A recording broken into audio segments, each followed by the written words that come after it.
5 نمازیں پوری کی پوری اسی ترتیب کے ساتھ کسی بھی نبی کی شریعت میں نہیں رہی۔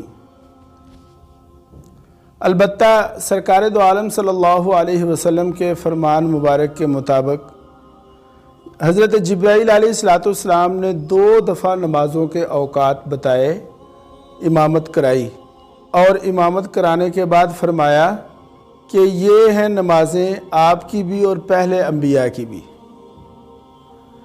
اس پر علامہ انور شاہ کشمیری رحمہ اللہ نے ایک بڑی پیاری بات ارشاد فرمائی۔ وہ فرماتے ہیں، اور طحاوی شریف کے حوالہ سے ایک حدیث نقل کی، فرماتے ہیں کہ 5 نمازیں اگرچہ پہلے انبیاء میں مکمل طور پر پہلی شریعت میں فرض نہیں تھی، لیکن ان کی کوئی نہ کوئی اصل موجود تھی۔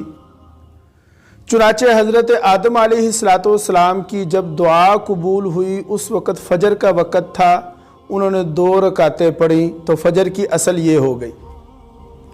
پھر حضرت اسماعیل علیہ السلام کے قربانی کے فدیہ کے طور پر جب دمبا آیا تو حضرت ابراہیم علیہ السلام نے اس دمبا کو ذبح کیا تو وہ ظہر کا وقت تھا، اور ابراہیم علیہ السلام نے 4 رکعتیں ادا فرمائیں۔ حضرت عزیر علیہ السلام کو 100 سال کے بعد جب ہوش آیا تو وہ عصر کا وقت تھا، انہوں نے 4 رکعتیں پڑھیں تو یہ عصر کی نماز کی اصل ہو گئی۔ اسی طرح حضرت داؤد علیہ السلام کی جب توبہ قبول ہوئی تو وہ مغرب کا وقت تھا، انہوں نے شکرانے کے طور پر 3 رکعتیں ادا فرمائیں تو مغرب کی نماز کی اصل یہ ہو گئی۔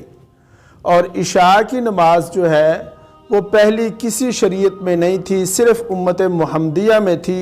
سرکار دو عالم صلی اللہ علیہ وسلم نے عشاء کی نماز پڑھی تو عشاء کی نماز کی اصل آپ صلی اللہ علیہ وسلم کا ادا فرمانا ہو گیا۔